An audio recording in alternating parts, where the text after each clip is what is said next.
Jake Morrison wiped the sweat from his weathered face as he guided his cattle through the rocky canyon. The Arizona sun beat down mercilessly on the small herd he was driving to market in Tombstone. After 3 days on the trail, his throat was dry as desert sand, but something else made his skin crawl with unease. Smoke was rising from the valley ahead. Not the thin white smoke of a cooking fire, but thick black columns that spoke of trouble. Jake spurred his horse forward, leaving his cattle to graze while he investigated. What he saw when he crested the ridge made his blood run cold. 7 young Apache women stood on wooden crates beneath a massive cottonwood tree. Thick ropes hung around their necks like deadly necklaces. Below them, a crowd of 30 men cheered and jeered, their faces twisted with hatred. These weren't lawmen carrying out justice. They were a lynch mob, hungry for blood. "String 'em up!" shouted a man in a fancy suit who stood apart from the others. His silver watch chain gleamed in the sunlight, marking him as someone with money and influence. "These savages killed good Christian folk. They deserve to dance on air." Jake's hand moved instinctively to his Winchester rifle. He'd fought alongside Apache scouts during his cavalry days and knew they were fierce warriors. But these were young women, barely more than girls. The oldest couldn't have been 20 years old. Their dark eyes showed no fear, only defiance as they faced their executioners. The man in the suit raised his hand for silence. "I am Judge Harrison Blackwood, appointed by the territorial governor himself. These heathens murdered the Jameson family in cold blood. We have evidence of their guilt." "What evidence?" Jake muttered to himself, studying the scene through his spyglass. Something didn't add up. The women's hands were bound, but their clothes were clean. If they'd been on a war party, they'd be painted for battle and dressed accordingly. These girls looked like they'd been taken from their daily tasks, not from a raiding party. One of the Apache women spoke in clear English, her voice carrying across the valley despite her precarious position. "We are innocent. We were gathering medicinal plants when your men captured us. We have harmed no one." The crowd responded with angry shouts and curses. Someone threw a rock that struck one of the girls on the shoulder. She didn't cry out, but Jake saw her flinch. Judge Blackwood pulled out a gold pocket watch and studied it carefully. "The execution will proceed at noon. That gives us 10 minutes to prepare these murderers to meet their maker." Jake made his decision. He'd seen enough frontier justice to know when something stank worse than a week-old buffalo carcass. These men weren't interested in real justice. They wanted a spectacle. 7 dead Apache women would send a message to every tribe in the territory, but it would also start a war that would consume innocent lives on both sides. He tied his horse to a mesquite bush and began working his way down the rocky slope. His boots made barely a whisper on the loose stones as he moved from boulder to boulder. Years of tracking cattle rustlers had taught him how to move like a ghost when necessary. The lynch mob was focused entirely on their victims, making them easy targets for a surprise attack. Jake counted the men carefully. 30 against 1 weren't good odds, but he'd faced worse during the Apache Wars. The trick was to create chaos and confusion, then use that chaos to even the playing field. A grizzled man with a tobacco-stained beard stepped forward with a bullwhip. "I say we give these squaws a taste of what they gave the Jameson family before we hang 'em." He cracked the whip in the air, making several of the Apache women flinch. "Enough talk, Briggs," Judge Blackwood snapped. "We'll do this clean and legal-like. I won't have it said that Harrison Blackwood presided over a barbaric spectacle." Jake almost laughed at the hypocrisy. There was nothing clean or legal about lynching 7 young women without a proper trial. He checked his weapons one final time: Winchester rifle, Colt .45 revolver, and his grandfather's cavalry saber. Not much against 30 men, but it would have to do. The sun climbed higher, casting shorter shadows across the valley floor. Judge Blackwood raised his hand again, and the crowd fell silent. Ladies and gentlemen of Arizona Territory, we are gathered here today to see justice served. These 7 Apache women stand accused of murdering John and Mary Jameson, along with their 3 children, in the most brutal fashion imaginable. "Where's the proof?" Jake called out as he stepped from behind a large boulder, his rifle aimed directly at Judge Blackwood's chest. The crowd spun around in surprise, hands reaching for weapons. "I wouldn't," Jake continued calmly, his finger resting lightly on the trigger. "My rifle's loaded with 7 rounds, and I can put each one exactly where I want it. The judge gets the first bullet if anyone so much as twitches toward their iron." Murmurs of confusion and anger rippled through the crowd. Judge Blackwood's face turned red with fury. "Who are you to interfere with territorial justice? I am a duly appointed judge." "Name's Jake Morrison, and I'm a citizen of Arizona Territory with every right to ask questions about this so-called justice." Jake's voice carried the authority of a man who'd faced death many times and wasn't easily intimidated. "I want to see your evidence against these women." "The evidence is clear," Blackwood sputtered. "The Jameson family was butchered by Apache savages, and these 7 were found in the area." "Found where exactly?" Jake pressed. "And by whom? Because from where I stand, this looks more like an excuse to murder innocent women than any kind of legal proceeding." The man called Briggs spat a stream of tobacco juice and glared at Jake. "You some kind of Indian lover, mister? These ain't innocent women. They're bloodthirsty savages. If they're so dangerous, why aren't they painted for war? Why are their clothes clean? Why do they speak English?" Jake gestured toward the women with his rifle barrel, never taking his aim off the judge. "These girls were doing daily tasks when you grabbed them, not raiding homesteads." One of the Apache women caught Jake's eye and nodded slightly. She understood what he was trying to do. Her dark eyes held intelligence and gratitude, confirming Jake's suspicion that these women were innocent victims of someone else's agenda. Judge Blackwood's hand moved toward his coat pocket, but Jake's rifle swung toward him immediately. "I wouldn't reach for anything if I were you, Judge. My trigger finger gets nervous when people make sudden movements." "This is outrageous," Blackwood shouted. "You're interfering with territorial law." "Territorial law requires evidence and a proper trial," Jake replied. "What you've got here is a lynch mob and 7 innocent women about to die for crimes they didn't commit. That's not law. That's murder." The crowd began to mutter among themselves. Some seemed uncertain now that Jake had raised questions about the evidence. Others looked angry that their entertainment was being interrupted. A few hands drifted toward gun belts, but Jake's steady aim kept them from drawing their weapons. "You can't hold off 30 men forever," Briggs growled. "Even if you kill a few of us, the rest will gun you down and hang these squaws anyway." Jake smiled grimly. "Maybe so, but I guarantee the judge won't be around to see it. And I'm thinking some of you boys might want to ask a few questions before you become accessories to murder." Time seemed frozen as the 2 sides faced each other in the desert heat. The Apache women stood silent on their wooden crates, their lives hanging in the balance. Jake knew he couldn't hold this standoff forever, but he needed to buy time to figure out his next move. Then he noticed something that made his blood run cold. Several of the men in the crowd wore identical silver belt buckles with a distinctive eagle design. He'd seen those buckles before, on the belts of men who worked for the Territorial Mining Consortium. This wasn't a spontaneous lynch mob. It was an organized operation with backing from powerful interests. The pieces began falling into place in Jake's mind. The Jameson family had owned valuable land near the new Silver Strikes. Their deaths would leave that land available for claim by whoever had the right connections. 7 dead Apache women would provide the perfect scapegoats while covering up the real motive for murder. "Interesting belt buckles some of your boys are wearing, Judge," Jake said loud enough for everyone to hear. "Mining consortium issue, aren't they?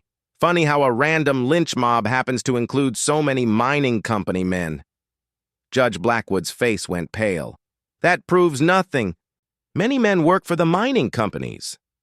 Maybe not, Jake agreed, but it sure raises questions about who really killed the Jameson family and why.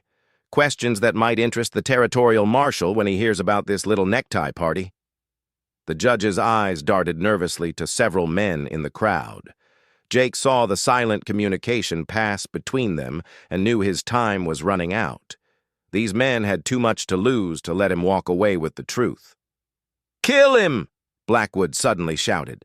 "He's in league with these Apache murderers!" The crowd exploded into action. Jake's rifle cracked once, sending Judge Blackwood spinning to the ground with a bullet through his shoulder. Then he dove behind the boulder as 30 guns opened fire, filling the air with lead and the sharp smell of gunpowder. The battle for 7 innocent lives had begun in earnest.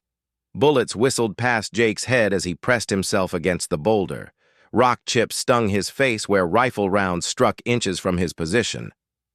The lynch mob spread out in a semicircle, trying to surround him while keeping the 7 Apache women in sight. "Don't let him escape!" shouted Briggs, reloading his Winchester with practiced efficiency.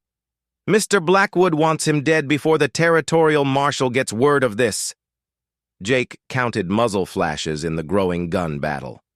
28 men still stood ready to fight, with Judge Blackwood wounded but not dead. The odds were impossible, but Jake had survived worse situations during his cavalry days. The key was to stay mobile and make every shot count. He rolled to his left and came up firing, his rifle dropping one of the mining company men before he dove behind another rock.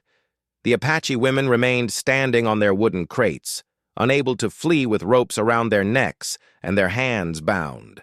Their dark eyes followed every movement of the battle, waiting for their chance. "Cut the women down!" Jake yelled to the crowd during a brief lull in the shooting. "Let them go, and we can settle this between men." Briggs laughed harshly. "Those squaws are our insurance, cowboy. You stop shooting and surrender. Maybe we'll make their deaths quick and painless." Jake's blood boiled at the threat. These men weren't just murderers. They were cowards who used innocent women as shields. He worked his way along the rocky slope, trying to get a better angle on the ropes that held the Apache prisoners. A rifle cracked from an unexpected direction, and one of the mining men fell with a surprised grunt. Jake spun around to see where the shot had come from, expecting to find more enemies flanking his position. Instead, he saw a young Apache woman who'd somehow freed herself from her bonds. She held a Winchester rifle taken from a fallen gunman and was already working the lever for another shot. "I am Ayanna," she called to Jake in accented English. "My father taught me to shoot when I was child. These men killed my sister's family and blamed us for their crimes." Jake's mind raced as he processed this information. The woman's sister's family? Could she mean the Jamesons? But that didn't make sense unless... "The Jamesons weren't white settlers," Jake shouted back as understanding dawned. "They were your sister's family. She married a white man." Ayanna nodded grimly as she put another bullet into the crowd below. "Mary Jameson was my sister Maria. She took white man's name when she married John. They lived peaceful life until mining men wanted their land." The conspiracy became crystal clear to Jake. The Jameson family hadn't been killed by Apache raiders. They'd been murdered by the mining consortium because they refused to sell their land. The 7 Apache women had been captured to serve as scapegoats, making it look like an Indian raid. With the murderers dead, the land would be available for claim by mining interests. "You hear that?" Jake called to the remaining gunmen. "You've been lied to. These women didn't kill the Jamesons. Your bosses did. You're about to hang innocent people to cover up murder and land theft." Some of the men looked uncertain, but Briggs and the hardcore mining company employees kept shooting. They had too much invested in this conspiracy to back down now. Judge Blackwood, despite his shoulder wound, was shouting orders and waving his good arm toward Jake's position. Ayanna moved like a ghost through the rocks, her traditional Apache training serving her well in the mountainous terrain. She freed 2 more of her companions while Jake kept the gunmen focused on his position. The newly freed women immediately began working to untie their sisters, their nimble fingers making quick work of the ropes despite the chaos around them. "They're getting away!" one of the mining men shouted. "Stop those squaws before they escape!" Several gunmen turned their weapons toward the Apache women, but Jake's rifle spoke first. His bullet took down the man, drawing a bead on Ayanna, while her own shot dropped another who was aiming at her companions. The women moved with practiced coordination, covering each other as they freed their sisters one by one. Briggs realized the situation was slipping away from them. "Forget the cowboy!" he yelled to his men. "Kill the women before they all get loose. Dead squaws can't tell no tales." The battle intensified as the gunmen focused their fire on the 7 women. Jake emptied his rifle, keeping the attackers' heads down, then drew his Colt .45 and continued firing. Brass cartridges glittered in the desert sun as they fell from his smoking weapons. By now, 6 of the 7 women had been freed from their bonds. The last one, a girl who couldn't have been more than 16, struggled with her ropes while her sisters provided covering fire with captured weapons. A bullet creased her arm, drawing blood but not stopping her desperate efforts to escape the noose. Judge Blackwood staggered to his feet, his face pale from blood loss, but his eyes burning with fury. "Burn them out," he commanded. "Set fire to those rocks and smoke them out like rats." Several men produced torches and bottles of kerosene from their saddlebags. Jake realized with growing horror that they'd come prepared for exactly this kind of situation. This hadn't been a spontaneous lynch mob. It had been a carefully planned execution designed to eliminate witnesses to their crimes. Flames began to spread through the dry brush around the rocks where Jake and the Apache women had taken cover. Smoke filled the air, making it hard to see and breathe. The fire would force them into the open, where the gunmen could cut them down easily. "We need horses," Jake called to Ayanna. "Can your people ride?" "Apache women learned to ride before we learned to walk," she replied with fierce pride. "But their horses are too far away." Jake looked toward where the gunmen had tied their mounts. The animals were nervous from the shooting and smoke, but they were at least 40 yards away across open ground. It would be suicide to try reaching them under fire from 25 armed men. Then he remembered his own horse, tied to the mesquite bush at the top of the ridge. If he could create enough distraction, maybe one of the Apache women could reach it and bring help. But who would believe their story? And how long would it take to find someone willing to stand up to Judge Blackwood and the mining consortium? The youngest Apache girl finally freed herself from her bonds and slipped down from the wooden crate just as flames reached the base of the cottonwood tree. The hanging ropes caught fire and burned through, dropping the deadly nooses to the ground in smoking coils. "Now we fight," Ayanna said grimly, checking her ammunition. "My grandmother always said it was better to die fighting than to die helpless." Jake nodded, understanding her sentiment. But he hadn't given up hope yet. Years of fighting on the frontier had taught him that desperate situations often presented unexpected opportunities. The key was to stay alert and be ready to act when fortune offered a chance. The smoke grew thicker, forcing the Apache women to move closer to Jake's position. They formed a tight defensive circle behind the largest boulder, their captured rifles ready. These weren't helpless victims anymore. They were Apache warriors fighting for their lives with all the courage and skill of their ancestors. Briggs led a group of men in a flanking movement, trying to get behind the defenders while the smoke provided cover. Jake spotted them moving through the haze and adjusted his position to meet the new threat. His Colt barked twice, sending one attacker spinning to the ground and forcing the others to take cover. "They're running out of ammunition," Briggs called to his men. "Keep them pinned down and they'll have to surrender." Jake checked his remaining cartridges. 6 bullets left in his revolver and none for his rifle. The Apache women were in similar condition, having started with whatever ammunition they could scavenge from fallen gunmen. Unless something changed quickly, this would turn into a very short fight. That's when Jake heard it. the sound of horses approaching at full gallop from the direction of the main trail. Someone was coming, but friend or foe? If it was more mining company men, the battle would be over in minutes. But if it was help...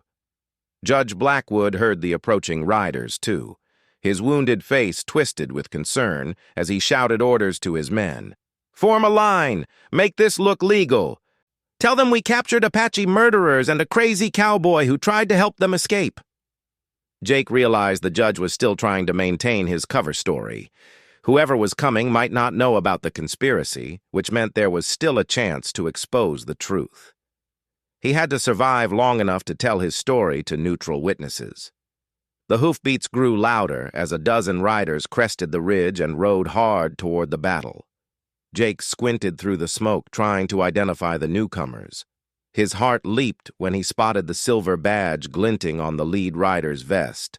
The territorial marshal had arrived, and the real battle for justice was about to begin. Marshal Tom Bradley rode into the valley with 11 deputies, their badges gleaming in the afternoon sun. The lawmen took in the scene with experienced eyes, scattered bodies, burning brush, and two groups of armed people facing each other across a battlefield littered with spent cartridges. "Hold your fire, everyone," Marshal Bradley commanded, in a voice that carried absolute authority. "Lower your weapons and step away from each other." Judge Blackwood struggled to his feet, clutching his wounded shoulder. Blood stained his expensive suit, but he tried to project dignity and righteousness. "Marshal Bradley, thank God you've arrived. This madman attacked us while we were conducting a legal execution." Jake emerged from behind his boulder with his hands visible but ready to draw if necessary. The 7 Apache women stood with him, their captured rifles pointed toward the ground, but still ready for use. Their dark eyes watched the newcomers with cautious hope. "What legal execution?" Marshal Bradley demanded, dismounting from his horse. "I received word that Judge Harrison Blackwood was conducting unauthorized hangings without proper territorial oversight." "These Apache savages murdered the Jameson family," Blackwood protested. "I have full authority from the territorial governor to dispense justice as I see fit." "Actually, you don't," the marshal replied calmly. "Governor Murphy sent me specifically to investigate reports of illegal executions in this district. He's been getting complaints about missing persons and suspicious deaths." Jake saw his opportunity and took it. "Marshal, these women are innocent. The real murderers are standing right there wearing mining company belt buckles. This whole thing was set up to cover land theft and murder." Briggs spat tobacco juice and glared at Jake. "Don't listen to him, Marshal. He's been helping these Apache killers from the start." "Let's everybody calm down and sort this out properly," Marshal Bradley said. He gestured to his deputies, who spread out in a line between the two groups. "Now then, who wants to tell me exactly what happened here?" Ayanna stepped forward, her rifle held across her chest in a non-threatening manner. "I will speak for my people, Marshal. My name is Ayanna of the Chiricahua Apache. These men captured us while we gathered medicine plants near White Mountain. They say we killed family, but this is lie." "The hell it is!" Briggs shouted. "These squaws butchered the Jamesons like animals." "Mary Jameson was my sister," Ayanna continued calmly. "She married white man and took his name, but she was born Apache. These mining men killed her family because they wanted their land for silver claims." Marshal Bradley's eyes sharpened with interest. "That's a serious accusation, miss. Do you have any proof?" Jake spoke up. "Marshal, take a look at those belt buckles. Half these men work for the Territorial Mining Consortium. The Jameson land sits right on top of the new silver discovery. With the family dead and these women blamed for it, that land becomes available for mining claims." "Pure speculation," Judge Blackwood declared. "This man is clearly deranged. He attacked peaceful citizens conducting lawful business." "Peaceful citizens don't usually carry kerosene and torches to a hanging," Jake observed dryly. "They came prepared to burn us out if we resisted. That sounds more like a military operation than frontier justice." Marshal Bradley walked over to examine the scene more closely. He studied the burned ropes hanging from the cottonwood tree, the wooden crates that had served as makeshift gallows, and the scattered weapons and empty cartridges. His experienced eye took in details that told the story of what had really happened. "Deputy Martinez," he called to one of his men, "ride to the Jameson homestead and examine the scene. Look for signs of how the family really died. Take Deputy Johnson with you and report back by sundown." "Marshal, that's unnecessary," Blackwood protested. "The evidence of Apache guilt is overwhelming." "Then you won't mind if we examine that evidence properly," the marshal replied. "In the meantime, I'm placing everyone under protective custody until we get to the bottom of this." Briggs and several mining company men exchanged nervous glances. Jake saw hands drifting toward gun belts and knew the situation was about to explode again. These men had too much invested in their conspiracy to let it unravel under official investigation. "Nobody's going anywhere," Briggs suddenly snarled, drawing his weapon. "We've got rights. You can't just come here and interfere with territorial justice." The valley erupted in gunfire as the mining men opened up on the marshal and his deputies. But these weren't panicked civilians shooting wildly. They were experienced lawmen who'd faced hostile situations many times. They took cover efficiently and returned disciplined fire that dropped 3 attackers in the first few seconds. Jake and the Apache women found themselves caught in the crossfire between 2 groups of armed men. They scrambled for cover as bullets whined overhead and ricocheted off rocks. The battle had taken on a completely different character now that professional lawmen were involved. Marshal Bradley's voice boomed across the valley as he directed his deputies' fire. "Briggs, throw down your weapons! You're only making this worse for yourselves!" "Go to hell!" Briggs screamed back, emptying his rifle toward the marshal's position. "You don't know who you're dealing with! The consortium owns half the territorial government!" That admission made Jake smile grimly. Briggs had just confessed to the conspiracy in front of a dozen witnesses. Even if some of the mining men escaped, their operation was blown wide open now. Judge Blackwood tried to crawl away from the battle, leaving a trail of blood behind him. Jake saw the wounded judge reaching for a hidden pistol in his boot and called out a warning to Marshal Bradley. The marshal's deputy put a bullet into the ground inches from Blackwood's hand, convincing him to stop reaching for weapons. Ayanna and her sisters moved through the rocks like ghosts, their Apache training making them nearly invisible in the broken terrain. They picked off mining company men who thought they were safely hidden, proving that these women were far from helpless victims. Each shot was carefully aimed and deadly accurate. The battle raged for 20 minutes before the mining company men realized they were outgunned and outfought. Marshal Bradley's deputies were experienced Indian fighters who knew how to use cover and maintain disciplined fire. The Apache women fought with traditional skills passed down through generations of warfare, and Jake's cavalry training made him a dangerous adversary in any fight. "I surrender," called one of the remaining gunmen, throwing his rifle into the open and raising his hands. "Don't shoot! I give up!" Other mining men began following his example as they realized the situation was hopeless. Briggs held out until the end, but even his stubbornness couldn't overcome mathematics. When he was the last man standing, he finally threw down his weapons and raised his bloody hands. Marshal Bradley and his deputies moved carefully to secure the prisoners while Jake and the Apache women emerged from their positions. The valley floor was littered with bodies and spent cartridges, testament to the fierce battle that had decided the fate of 7 innocent women. "Well, Mr. Morrison," the marshal said as he surveyed the aftermath, "it looks like you've uncovered quite a conspiracy here. The territorial government is going to be very interested in this mining company business." Jake nodded, feeling the exhaustion that always followed intense combat. "These women are the real victims here, Marshal. They were going to be murdered to cover up land theft and the real killings." Ayanna approached the 2 men, her rifle now slung across her back. "Marshal Bradley, my people have always tried to live in peace with whites. But men like these make it very hard. They kill innocent families and blame us for their crimes. Miss Ayana, you have my word that this will be investigated properly, the marshal promised. Governor Murphy takes a dim view of officials who abuse their authority for personal gain. By evening, Deputy Martinez returned from the Jameson homestead with disturbing news. The family had been killed with military-style precision, not the random violence typical of Indian raids. More importantly, he'd found documents hidden in the house that detailed the mining consortium's plans to acquire the land through legal manipulation. Judge Blackwood, faced with overwhelming evidence and his own wounded condition, finally broke down and confessed.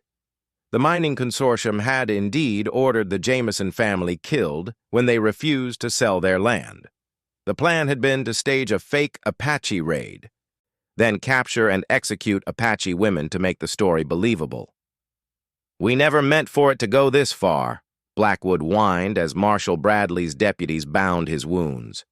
"It was just supposed to be a business transaction that got out of hand." "Murder is murder, Judge," the marshal replied coldly. "You'll face territorial justice for this, and I guarantee it will be a lot fairer than what you planned for these women."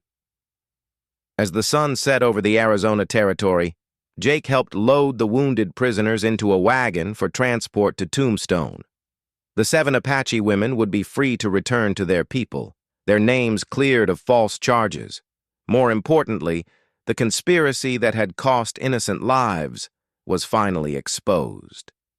Ayana approached Jake as he prepared to gather his scattered cattle. "You risked your life for strangers," she said simply. "This is not forgotten. My people will remember Jake Morrison as a friend." Jake tipped his hat to the brave young woman. "Your sister Mary chose her path when she married John Jameson.